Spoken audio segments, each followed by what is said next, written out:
Welcome, witches, wizards, and muggles to Squibs Corner. I'm Jeremiah. And I'm Andrew. I got a question for you Harry Potter lovers out there. Are you feeling a bit stuck in the Muggle world? If so, then it's time for a magical escape. At Squibs Corner, we break down the Harry Potter books chapter by chapter, share fresh perspectives, theories, and have full episodes dedicated to topics within the chapters. And the new HBO Harry Potter series, we'll be reviewing every episode. So, if the Muggles get you down. Hey, I was going to say that, man. Come join us and escape into the wizarding world that we all know and love as Harry Potter. Find Squibs Corner on Spotify, Apple Podcast, or wherever you get your podcast. Harry tries to write stuff down and Snape goes, oh, famous Harry Potter can't even be bothered to pay attention. There needed to be a bigger reason than one hippogriff that scratched Draco Malfoy at the beginning.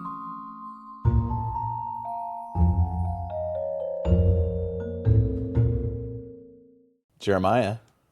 Andrew. Did you hear the news in the Harry Potter world today? I did not. I've been waking up at 1 o'clock in the morning every day, so I haven't heard news about anything this week. That seems early. A little bit.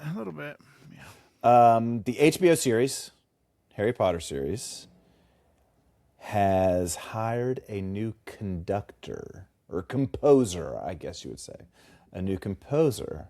A new? Like a replacement? Yes. Already? As if there's going to be new music, which frightens me a little bit because I feel like the Harry Potter music from the films is irreplaceable. That's how I feel. Yeah, but that's how I feel. I'm curious to see what they're going to do. And unlike the audiobooks, which you didn't like and you're not going to give them a second chance. Not anytime soon. I'm listening. I'm going to watch this no matter what because we've already put it out there that we're going to review every episode. Yeah, so we're going to watch it. We're going to watch it. You kind of backed yourself into a corner. If you hate it, we got to review the episode. It's going to be a long journey for me. Yeah. Well, we got another year and a half to prepare for it. So yeah, officially 2027, right? Yes. So everything is officially 2027.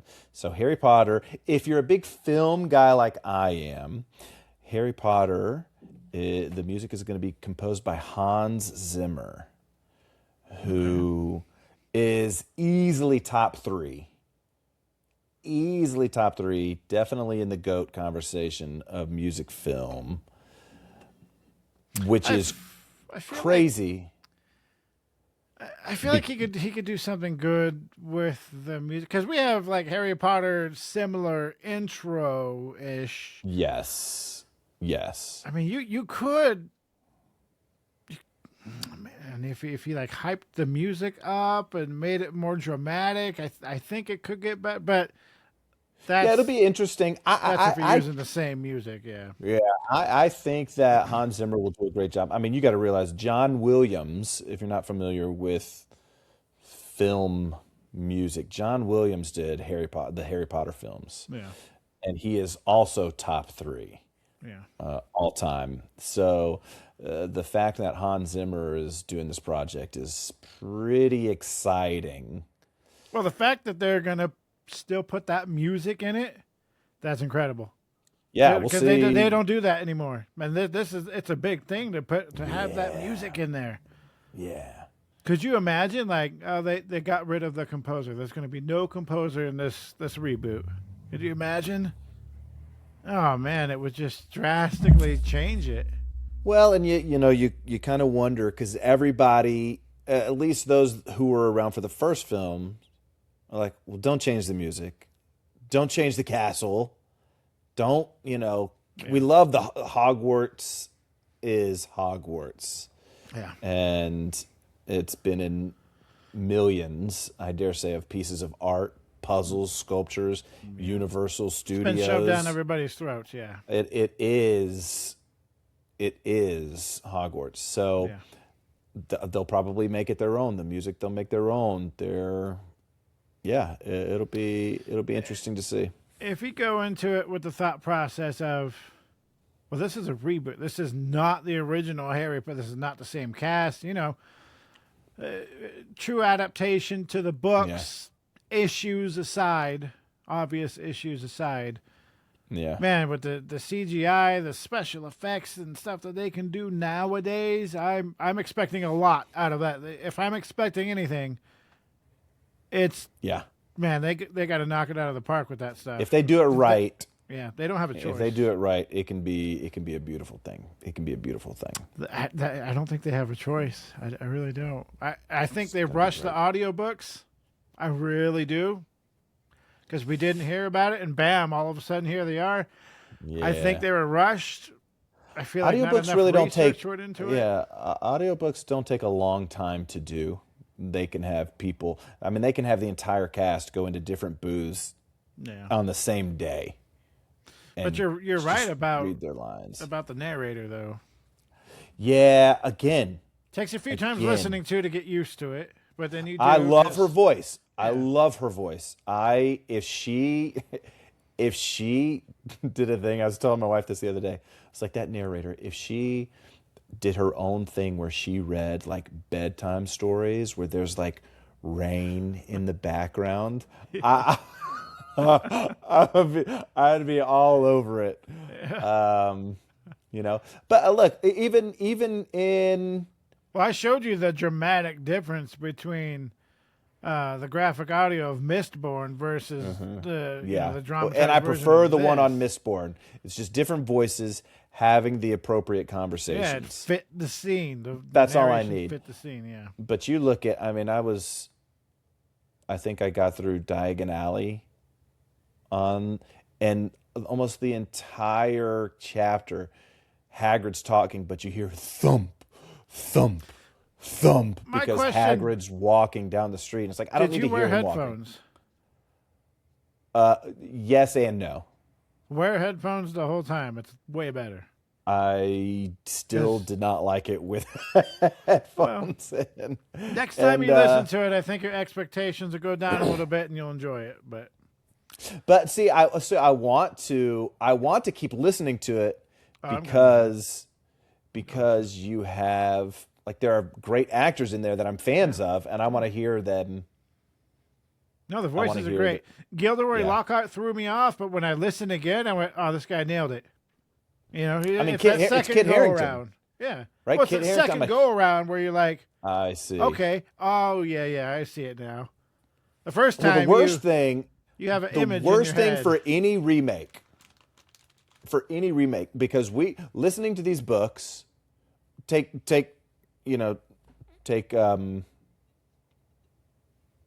Oh my gosh, who's the character you just said? Gilderoy Lockhart. Yeah, Lockhart. I kept wanting to say Gockhart, and I was like, it's not. No, just say it again. So you take Gilderoy. So we have Jim Dale, we have Stephen Fry, and we have the actor in our heads. Yeah. Right, we have those voices in our heads. So now to hear somebody else, if we could go in and take away everything that we've heard, seen, watched, all that jazz, I would have enjoyed the book so much. Well, that's why Maybe I say not that the if whole you listen to it, thing, but if you listen to it the second time, you'll go, okay, this is good. Yeah. I think we had expectations going into it, even though we didn't talk about it. I think we had expectations. Yeah. Oh, absolutely. How could you not? How could you not? Yeah. Well, welcome back, witches, wizards, and muggles, to Squibs Corner. I'm Jeremiah. And I'm Andrew. Today we're coming at you with chapter 16 of the third book of Harry Potter, Harry Potter and the Prisoner of Azkaban, chapter 16, Professor Trelawney's Prediction. Great chapter. And before we go forward, we got to go backwards. Before we go backwards, we want to just give a huge shout out to everybody that's taken the time to listen and or watch these episodes that we're putting out. Jeremiah and I have a lot of fun doing these episodes. We're super grateful for everybody that has commented, subscribed, and even shared it with their Potter friends. I mean, it's a huge blessing. So, that being said, if you know somebody that loves Harry Potter as much as we do, let them know. We're on Apple, Spotify, anywhere that you can get podcasts, and we're on YouTube, Squibs Corner, Instagram, TikTok. We're all over the place. And please, feel free to reach out to us. We'd love to have somebody on as a guest. We've got a few in the wings right now, but feel free to say hi. Feel free to leave questions. Feel free to leave comments. We're having a blast doing it. Yeah. Okay? So thank you. again. Yes, thank you. Yes. So before we get chapter 16, chapter 15, the Quidditch final. So leading up to chapter 16, the Quidditch final, we've got a couple of things happening. We've got, obviously, Gryffindor and Slytherin are playing for the Quidditch final. This is Oliver Wood's last chance to win the Quidditch Cup. He's not been able to do it yet. So this whole chapter, we're gearing up to that. Then you've got Buckbeak kind of in the background. Yeah, Buckbeak. Yeah, you got the Buckbeak. Buckbeak's in the background. You've also got them preparing for their final exams are coming up, which we talk a little bit more about the final exams this time. But long story short, in the dirtiest game of Quidditch ever played in the history of Hogwarts, Gryffindor was able to defeat Slytherin with enough points that they took first place. They brought home the Quidditch Cup, and It's got to feel good for Harry. Got to feel good. Yeah, you feel good for Would. Harry. You feel good for Oliver. Percy's excited. Hagrid's excited. Everybody's stoked, and it's a good chapter. It's an uplifting chapter. That's great. And that brings us to Professor Trelawney's prediction, which is a good chapter. It is a good chapter. I had fun with it. All right, so that leads us to the 7-word summary.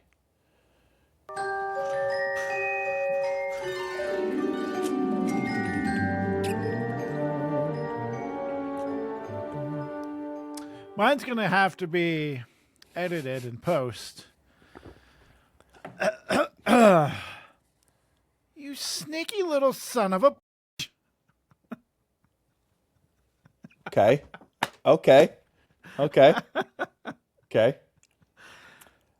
Mine is, this whole Buckbeak thing is so stupid. You're not wrong. You're going over the recap, and I wanted to say they didn't give the Buckbeak storyline enough attention. At this point, it's almost like, who cares?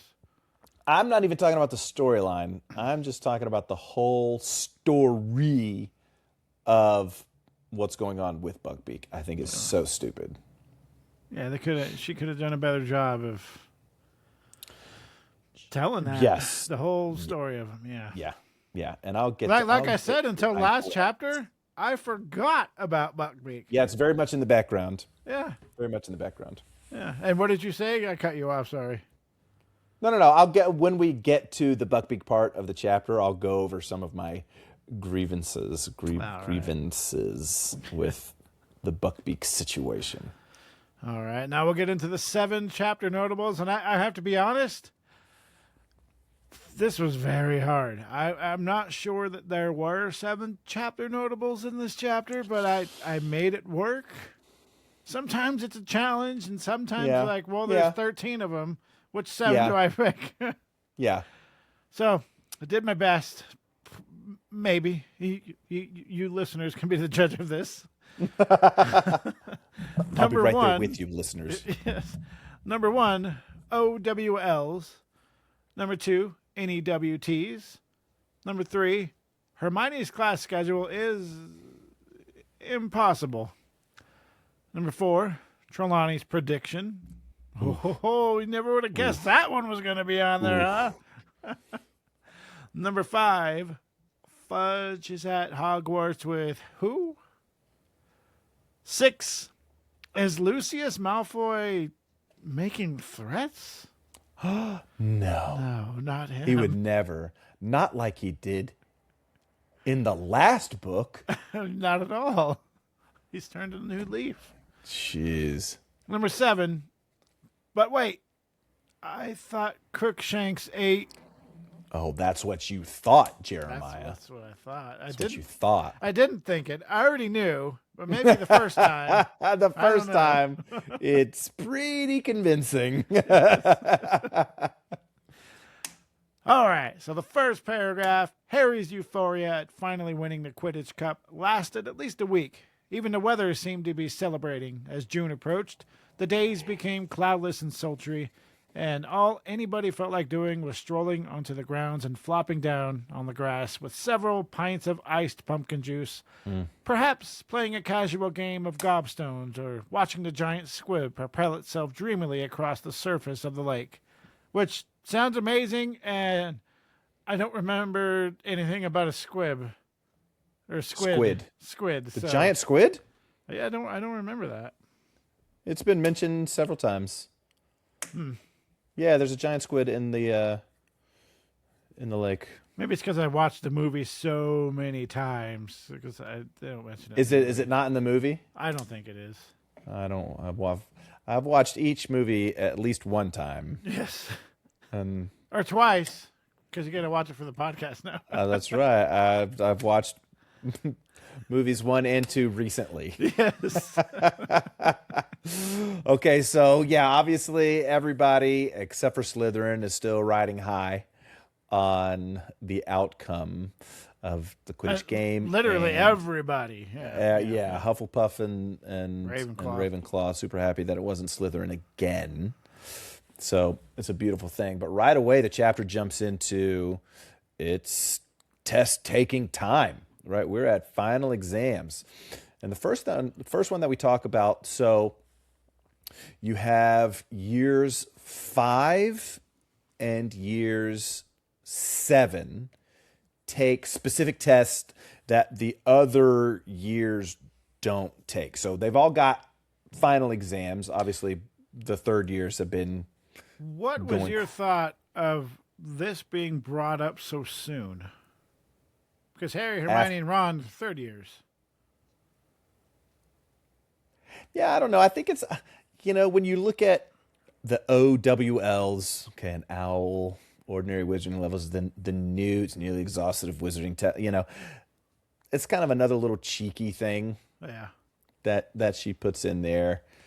But, it's like, well, does year 6 not have anything? It's just 50 years. But it's okay. Year 1 through 4, I mean, that's a lot of schooling. But yeah, I get that it's just a fun little thing in there. It doesn't really alter any of the story or anything. But so we get the OWLs, ordinary wizarding level exams that the 5th years take to see about what future classes they want to take once they start. They do almost like a career counseling thing. They don't really get much into it in this book, but we get into it very similar later. To that, later on down the road. So they start to take specific classes that would be oriented towards the careers that they want to take. Yeah. And it's going to cover the subjects that we've heard all about: charms, potions, transfiguration. It's graded on a scale, which comes up later in the books. Outstanding, exceeds expectations, acceptables. Don't forget T for troll. That's also right there as well. And then you've got chapter notable number 2, the NEWTs, which is the test. You kind of already answered this question earlier, and it kind of made me go, oh. What does NEWT stand for? I want to say it's nearly exhausting wizarding tests. Something like that. No. Andrew, No. you are wrong. Yeah, I remember reading it the other day, and I was like, oh, I forgot that it meant that. Yeah, it's nastily exhausting wizarding test, which I had to look up. Nastily. Is that really what it's called? Because I always just thought they called it that as a joke, but no, that's what it's called. It's what it's called. It's an acronym. Yeah. So nastily. Yeah, because as soon as I said nearly exhausting, I was like, that doesn't make sense. Yeah, I heard you say nearly. I was like, ooh, he might get it wrong still. Yeah. Knew that it was exhausting wizarding test. So, yeah, chapter notables 1 and 2, we get straight off the bat. We get the OWLs and the NEWTs. And so where the OWLs, they're taking tests to see if they qualify for the careers that they want. And then what classes are they eligible for with the grades that they get. But then you got the 7th year. So in there, it says that Percy wants to get a job in the ministry. So he's taking his NEWTs, and to do well enough on those tests to be placed to be able to get that job. You know, it's interesting. Up to this point, we've only heard of 3 jobs in the ministry. Well, I guess 4. Technically 5 if you count teacher. Heard of a couple, but you got to Right. think there's quite. Yeah, a so we've heard of Charlie Weasley, who dragon wrangler up in Romania, because in book 1 Norberta, had to be there. Bill works for Gringotts, so we've got the whole Gringotts umbrella. Then you've got the ministry umbrella, which the minister and Ron's dad. Yeah. And then you've got the professors. Yep. And I guess you've got a lot of entrepreneurs when you look at Diagon Alley and Hogsmeade. So I guess we do. You've got the wand makers. You got a lot of branches inside. Yeah, the I guess ministry now as that I well. think about it, we have been introduced to quite a few. I just really didn't think about it. I mean, there's aurors. Which fall under the ministry, right? So they're still the There is a aurors branch, still work out. But you're right. There are wizarding. So I take back what I said. We've been introduced to a lot of wizarding things. I think my question was, how does that correlate? Like if somebody were to say, Fred and George would be like, hey, what do you want to do with your career? We want to open a shop with fun, magical, a Zonkos, if you will. What classes are they supposed to take?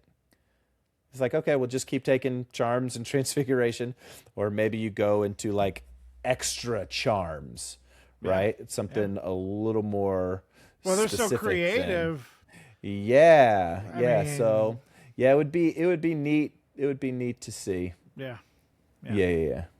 Well, the NEWT, it's the highest qualification at Hogwarts as well. So, I think the difference between OWLs and NEWTs is OWLs kind of what do you want your major to be? Mm-hmm. Okay, let's start taking those classes. Yeah.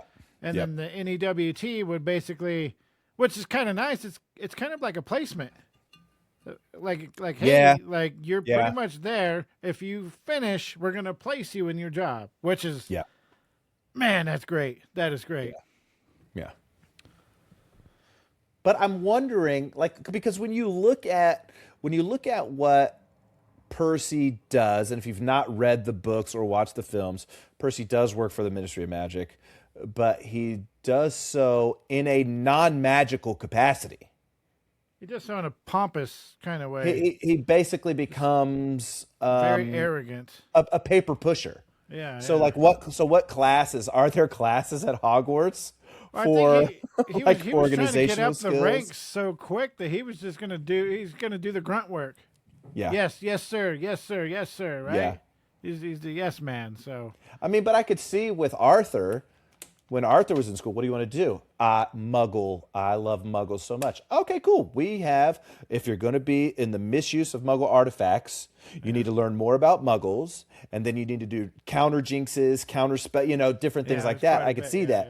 But for somebody to be like, oh, I want to be minister for magic. Oh, well, then you just need to take our diplomacy classes, our public speaking classes, our, you need like to take what a little would bit you of everything? Yeah, what would you take at Hogwarts magically to enhance? Really not much. Yeah, that's true. Yeah. Yeah, let us know. Are we missing something there? Like for what Percy and Fudge and Umbridge, do?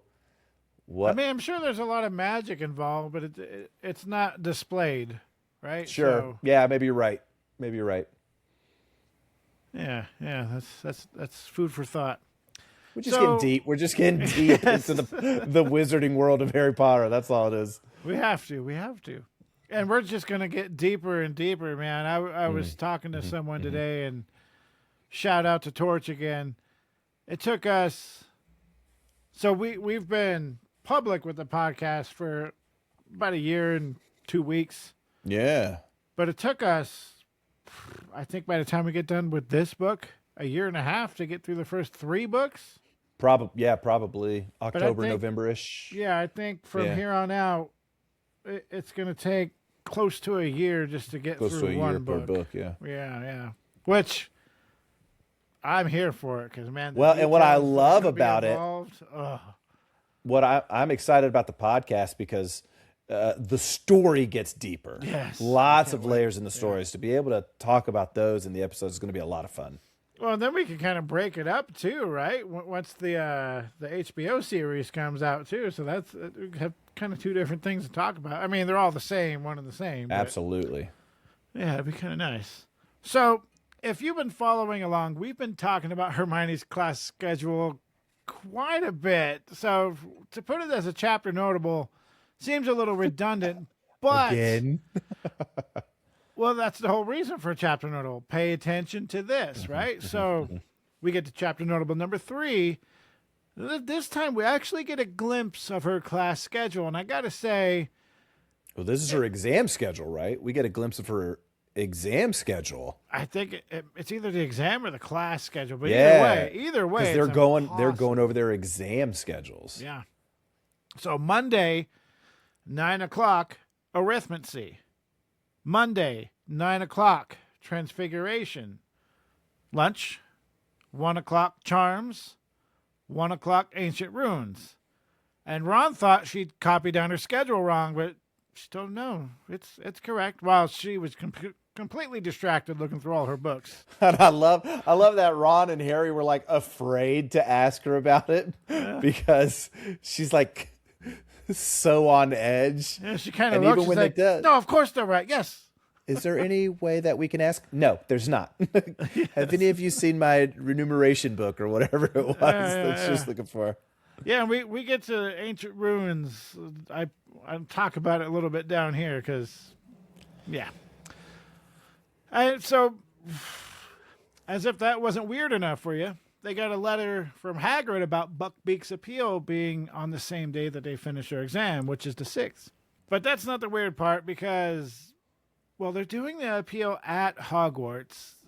And the even odder thing is, well... Otter. the more odd thing, whatever. I like it.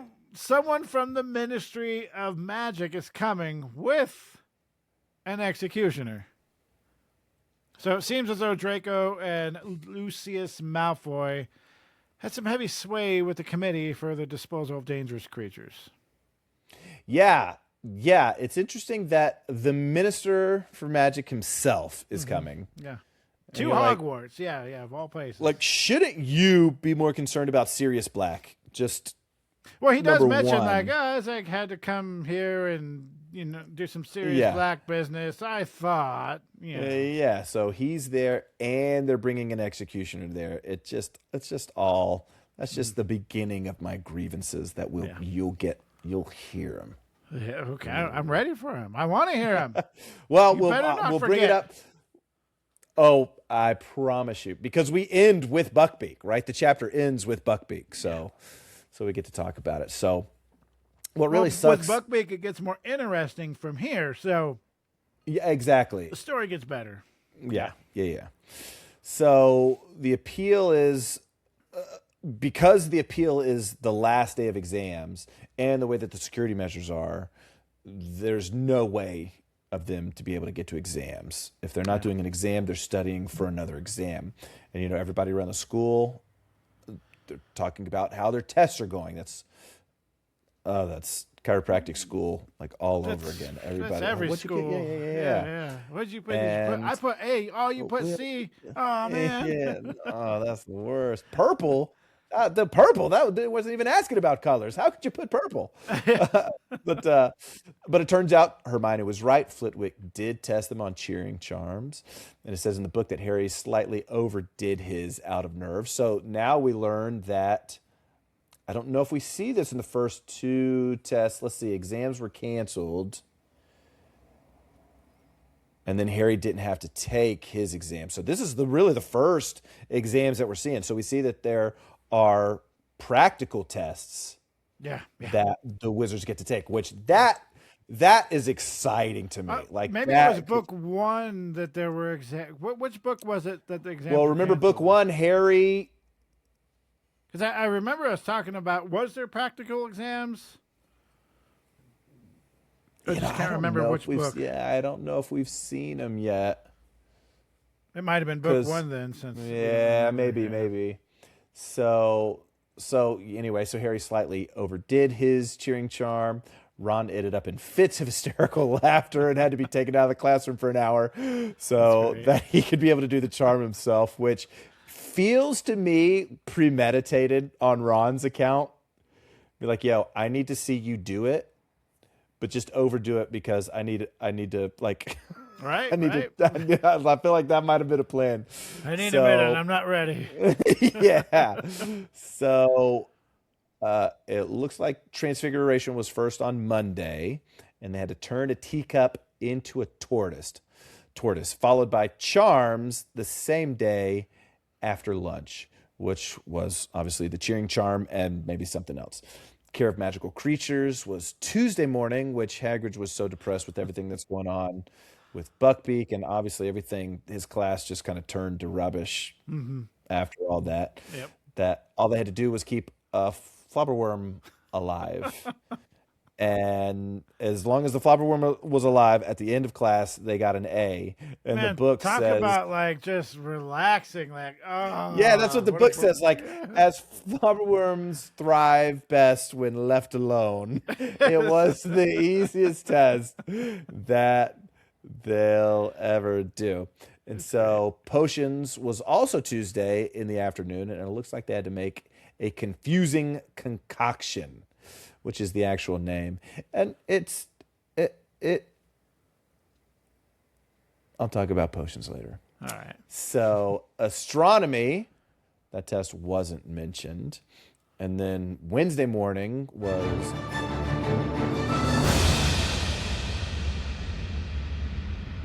I had to put this in here because it was very befitting of things we talk about over and over again. What time was the astronomy test?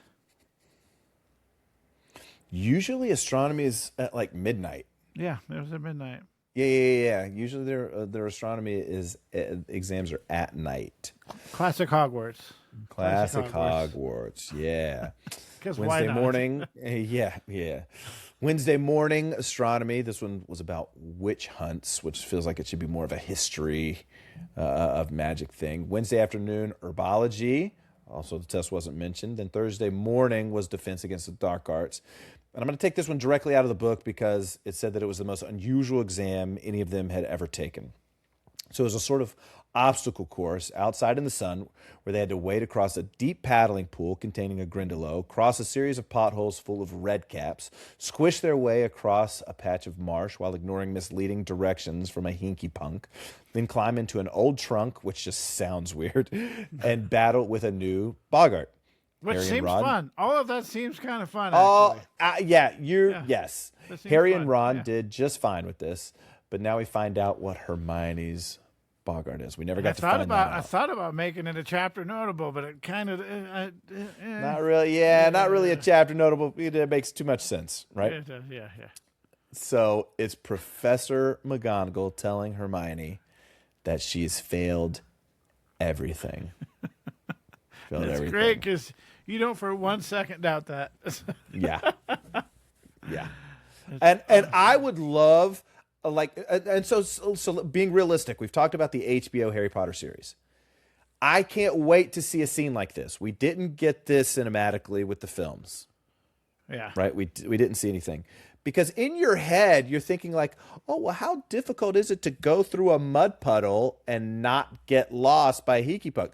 But you're at Hogwarts. This is I can imagine fog and, muck and all that. Like they've got such an opportunity to make just a little scenes like this. Yeah.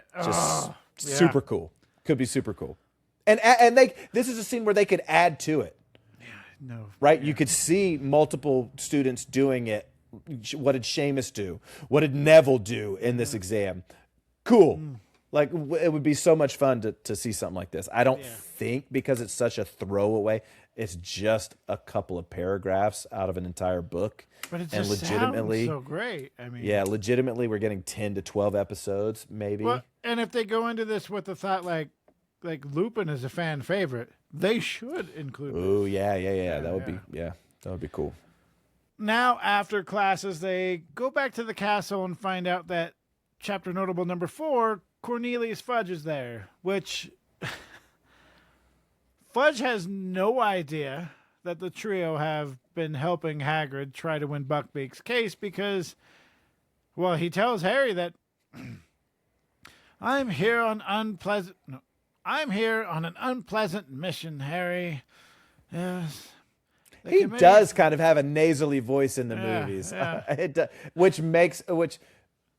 because Fudge overall we learn is not as competent as you would want a Minister of Magic to be. So the fact that he kind of has an annoying voice as well.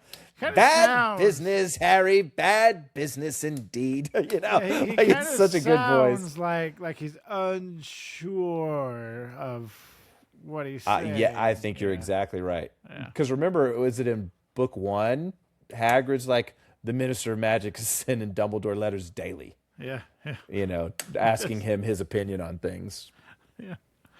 So, the Committee for the Disposal of Dangerous Creatures required a witness to the execution of a mad hippogriff. As I needed to visit Hogwarts to check on the black situation, I was asked to step in. So he has no clue. He's completely clueless to Hagrid's. Yeah. Yeah. Which, sure, how would he know? Like, why would he know? Yeah, that's true. And if you think about well, it, it's not till later where Fudge realizes that, oh, Harry knows stuff. Harry knows stuff. Yeah, and actually, okay, we'll get to that when we get to it. We'll get there. Tune in the next couple of years. Stay tuned for your regularly scheduled program. And then Fudge says that there's an appeal, in quotation marks, for the afternoon because Ron asked about it. But he just flat out told him that he was there to witness an execution. After he said there's an appeal this afternoon. No, that was before. That was before he said there was an appeal. I'm here to witness an execution. Wasn't there an appeal? Yeah, it's this afternoon. At the execution. So, I think it's safe to say that there's no real or fair appeal that's going to be going on here. It's procedural. Yeah, it's procedural. Well, there will be an appeal. We'll sign it. We'll do everything, but we both know. Yeah. But then we get back to exams, and it's the last exam. For Harry and Ron, it's divination, and for Hermione, it's Muggle studies. And I can only assume this is still Thursday and probably in the afternoon. It didn't really say. And I just wanted to point out, because I said I'd go back to Ancient Ruins, I didn't see anywhere in this chapter it mentioning Hermione's final exam for Ancient Ruins. Yeah. The only mention... do you remember... Well, she's taking 11 classes. They didn't mention several of hers. Yeah, that's true. But why would they bring up Ancient Ruins if they're not going to bring it up again? Poor writing. They missed that. Poor writing. But for the divination exams, it looks like they had to look into a crystal ball and say what they saw. Harry and Ron, they both made stuff up. Which, I'm not going to lie, I do the same thing. I mean, come on. They're trying to pass. Well, they're not trying to become seers. They're trying to pass. So, Professor Trelawney, she's asking Harry, what do you see? And without everything with the hippogriff going on, I see a hippogriff. Oh, really? And does it have its head? You must be thinking of Hagrid. Yes, it has its head. Really? Yeah, and You it's don't flying see it away. And she's like, writhing on the ground. I'm disappointed. Trelawney was excited. She was like, She's got a weird fascination with death, I'll tell you that. No, jeez Louise. Was it said on the ground? No.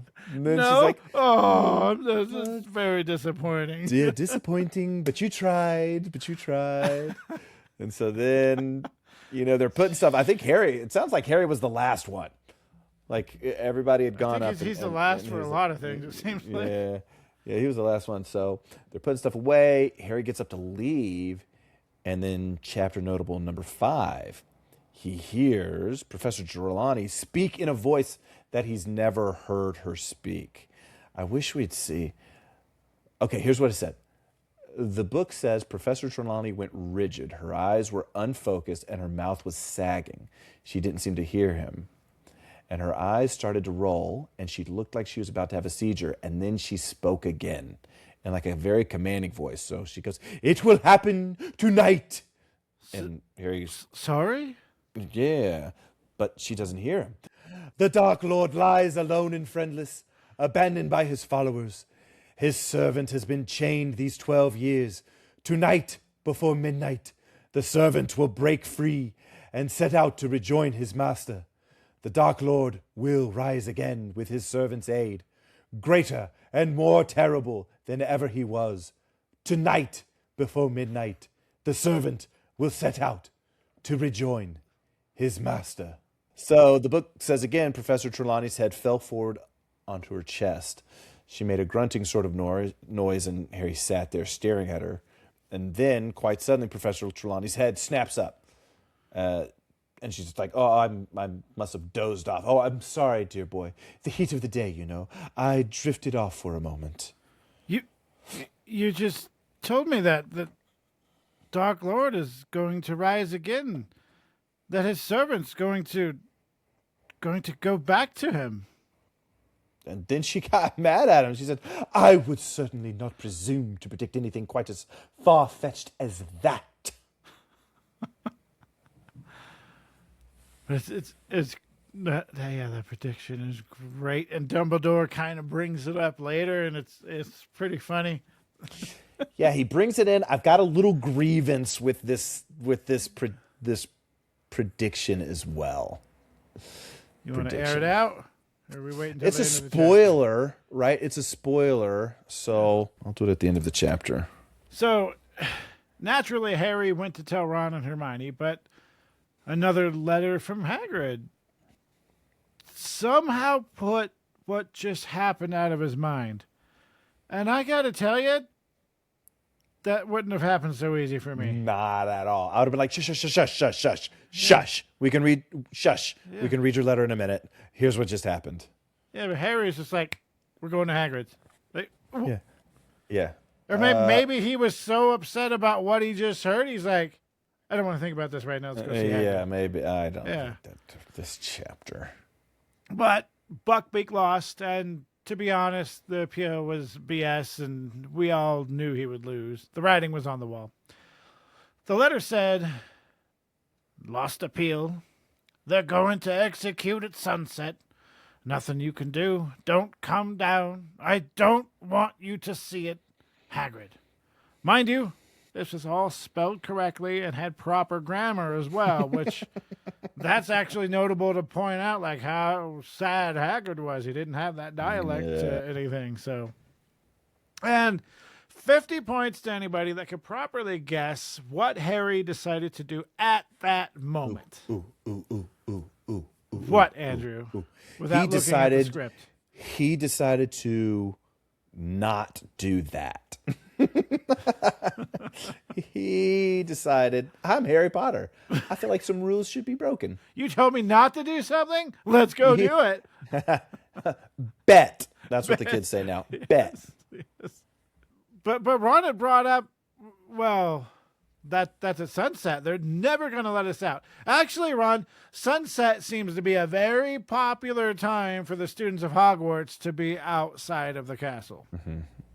I see nothing wrong, even inside the castle. I see nothing wrong with your worry there, Ron. So, anyways, in another case, they're kind of in a predicament because, You have to remember that Harry left the invisibility cloak behind the statue of the one-eyed witch because he's so brilliant. And the use of that map, oh, chef's kiss. Well, he doesn't have the map at this point, right? No, Lupin's got the but map. the use of the map at but that the time. use of it then, yes, yeah. yes. But then here, Hermione, she said, hey, Harry, how do you open the one-eyed witch? And he told her. She turned right around, left, came back about an hour later with the invisibility cloak in her hand. And what did Ron? Ron's like, What is first Trelawney, and now now this? You're ready to like do it. and it says she looked flattered at that comment. Yeah. And then they ate dinner, put on the invisibility cloak, and went to Hagrid's. Yeah, and I like how this is set up, but there's so many things about Buckbeak's situation that Could have been done better, yeah. but they just make no sense, right? So Buckbeak's about to get executed.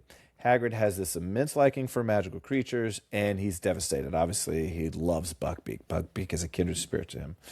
So much so that he's shaking like crazy. He's dropping things. He's breaking things on accident. And then we find out that Hagrid thinks that chapter notable number 6, Lucious Malfoy has threatened the committee into executing Buckbeak. I think that's lazy. I think this is lazy writing, just because the same thing happened in Sorcerer's Stone, or Chamber of Secrets, where Lucious Malfoy wanted, all of the school governors to kick Dumbledore out. Oh, so you're saying kind of repetitive. Yeah, and it's kind of repetitive. It is setting up his character, but yeah, I can see how it might be. I mean, it's the same thing that happened. And Lucius Malfoy must have. He just and then we find out. As a first-time reader, you're like, oh, that slime ball. Yeah, I bet it was him. Yeah.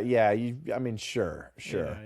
And so you also find out that the executioner, McNair, is an old friend of Lucius.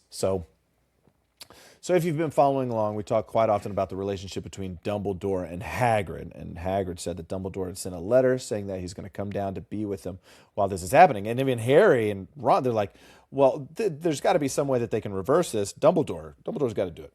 Yeah. And they're like, no, Dumbledore, there's nothing. He's tried. And, I'm sitting here thinking, okay, cool. Draco gets scratched by Buckbeak. Yeah. Okay.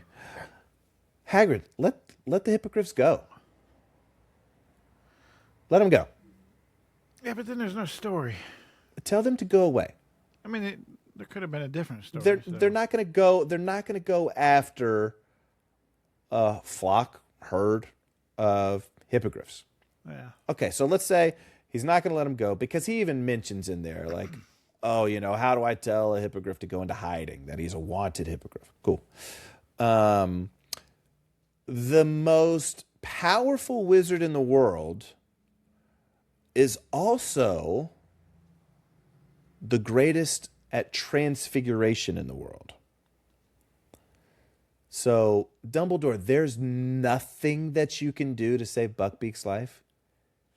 Dumbledore, there's absolutely nothing you can do to save Buckbeak's life. Yeah, if you think about it to that extent, I always think about it in the extent that Fudge is going to do what Fudge is going to do. It's just like our current government, or government of any time. They're going to do what they want to do, whether you. Yeah, but even afterwards, let's fast forward here a few chapters. Once Buckbeak is gone, they're like, all right, well, let's leave. Let's go home.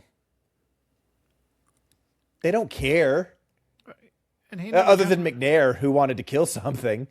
And does Buckbeak come up again after? In the books? Yeah. Oh, yeah. Yeah, I think. Yeah, we see him. He stays at number 12 Grimmauld Place. Oh, yeah. So it's not like literally that morning Dumbledore could have turned Buckbeak into a flobberworm. And they would have come down and they would have said, Buckbeak flew away. Here's the rope and the leash. Well, He's gone. but then later in Okay. the chapter, we don't get everything else that happens. But see, that's what I'm saying. So the storyline for the Minister of Magic and an executioner to come, Yeah. there should have been a bigger reason. Yeah. Right? There needed to be a bigger reason than one hippogriff that scratched Draco Malfoy An overdramatic at the kid, beginning of term. Right? There was no court system. There was no eyewitnesses, nothing. Like the whole Buckbeak thing. Yeah. I mean, is you could just- think that Fudge wanted to come to the school to kind of check things out as well. You know, Fudge being Fudge, but Yeah, but you feel like it makes yeah, sense. just the whole thing is so stupid. Like, oh yeah, we're gonna execute this hippogriff. Well, like I said, I'd This forgotten mad about it this until the last this chapter. mad hippogriff, and Harry could have been like, I rode the hippogriff. I followed the instructions, bowed to it, it bowed back, and we're cool. Fudge, why don't you come over here? Why don't you bow to Buckbeak? Yeah. Do exactly what I told the students, and this is what Malfoy did not do. So, like, the whole thing of it's just, I just read it, and maybe it's because I'm reading it as an adult, but every time I read it, I remember the first time reading it, and it's like, this is also stupid. They skipped you're all reading due it as process. an adult and as a person that goes into the books now with the intention of breaking it down. So, yeah. Sure. So this made you dislike this storyline even more. Yeah, it's all just so. Yeah. So regardless, it is what it is. The storyline is what it is. I think us as readers don't want to see Buckbeak get executed. We know that it's highly unfair. We already hate Lucious Malfoy, and then Hagrid sobers up for a second and he gets very serious and he's like, "Go back up to the castle. You shouldn't be here without permission. I definitely don't want you to watch this, and I don't want Fudge to catch you out here." Oh, yeah. So, but before they left, Hermione, I think a pitcher or a vase or something A milk breaks. jug. Yeah. Milk he jug. dropped a milk jug. or She something gets like up to get another one, and even Hermione, she's stifling her sobs because they all put in a lot of effort for Buckbeak, and they see how much Hagrid, poor Hagrid, and so she gets a new jug for the milk, and then chapter notable number 7, as she picks it up, Scabbers is in the jug and is alive, which I remember the first time I read this was like, what? Like, oh my gosh. Yeah. That's insane. And in Hagrid's hut. Yeah. Yeah. They found Scabbers, which is great, but Scabbers was freaking out so bad that Ron could barely pick him up. And he looked terrible. Yeah. Yeah, he's skin and bone Scabbers, right? Skin and bone. Yeah. But there was no time to calm him down. Dumbledore, Fudge, and McNair, the executioner, were almost to the hut. So Hagrid, quite literally tried to shove them out the back door. Scabbers was freaking out so much that, again, Ron, he's almost dropping him at this point. Yeah. And with all that come up, like, Ron's kind of being loud about it. And they're A supposed little to be being too loud. quiet. Yeah. Yeah, a little too loud. But they can still hear Hagrid bawling over what's about to happen. Yeah. Then Buckbeak's head departed with his body, making nearly headless Nick very jealous. We don't know that. We only hear.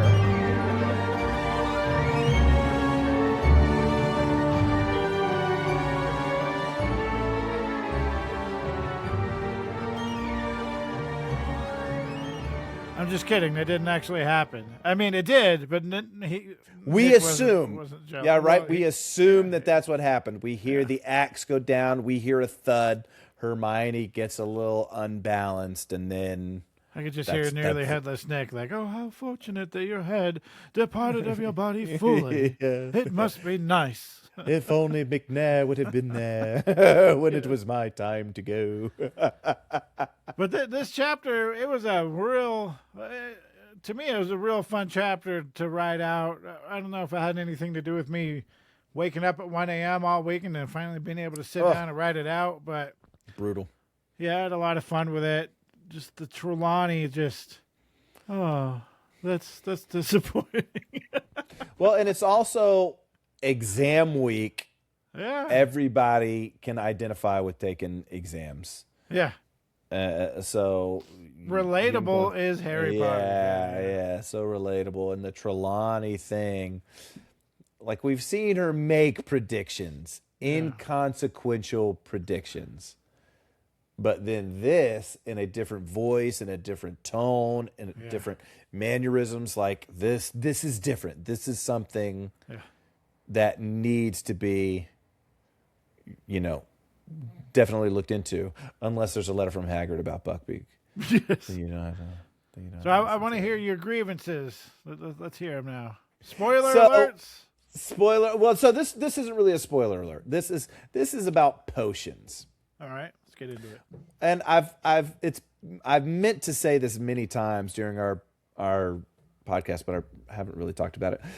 It frustrates me how difficult she makes potions sound. She makes it sound as difficult as no one ever gets them right. Everyone's messing up. People get close, and it's like, wait a second. You have the instructions right in front of you. You mean you have a recipe? And like everybody, so I can assume, here's what I assume. I can assume that maybe for exams, they have to do something by memory. Yeah. Right? Oh, yeah. That's what I would assume. Yeah. But when they're in potions class and they're like, oh my gosh, I got my potion wrong. Which step did you do wrong? Well, and Snape does that a lot. He calls out Neville and Harry. And it's like, oh, you must have stirred it 5 times clockwise instead of counterclockwise. And you're like, seriously? You messed that up? My thought is, and I would love to ask Joe this. Joe, did you fail home ec when you were in school? like, is this like, I could never, my cake's always burned. I was never, my turkey was always undercooked. You've got the recipe. And they're like, yeah, potions is so hard. No, he literally writes step by step what you're supposed to do. There's no guesswork in it. Well, we do find out later that at least one of the potions is not written out right. Yes, but if you recall, the most famous reindeer of all, Rudolph the Red-Nosed Reindeer. Now, if you recall, when Snape I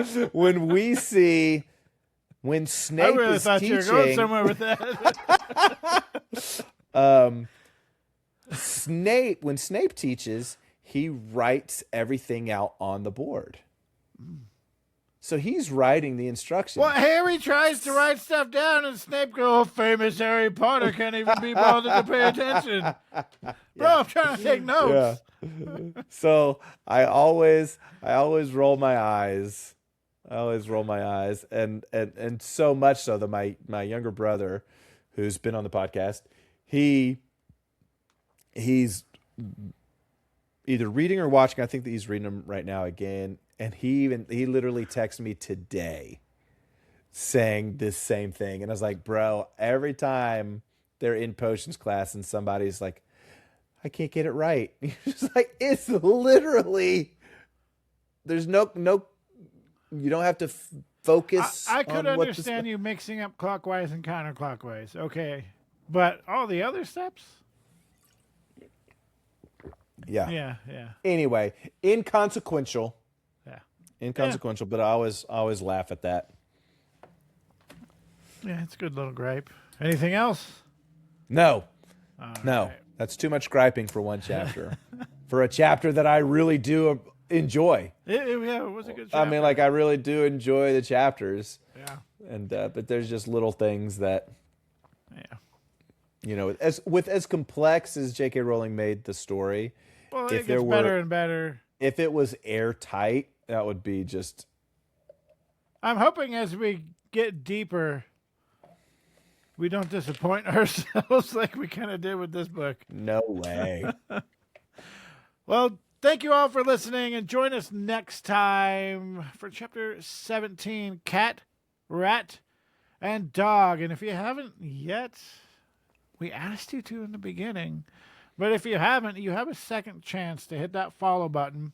We're on every platform, Spotify, Apple. We're even on YouTube if you care to look at the faces of the voices that you're hearing. That's up to you. Is that a good thing? Bad thing, Andrew? I think it's a lovely thing. I listen to all of them I watch them on YouTube. Oh, you do? Yeah, I watch them on YouTube. Yeah, And I love there's the some people short that can't you've been watch putting out. their own stuff. And I'm like, no, I have to listen to my own stuff because how do I know where I'm making the mistakes and if it's boring or not? Yeah. No, I like to watch them. Yeah. But, Andrew, I have a question. Does everybody need to share this with? All of your Potter friends. Yes. And make sure you do. And I'll leave us with this. Do not pity the dead, Harry. Pity the living. And, above all, those who live without love. Squibs Corner is hosted by Jeremiah Lobot and co-host by Andrew Beecham. We would love to hear from you, so drop us a rate and review, to inquire about being a guest and for questions and comments, or to just give us your Harry Potter story. Email us at squibscorner@gmail.com. To watch Harry Potter merch unboxings, follow my YouTube, Akio Potter Guy. Lastly, you can leave us a voice memo and follow us on Instagram at Squibs Corner Podcast.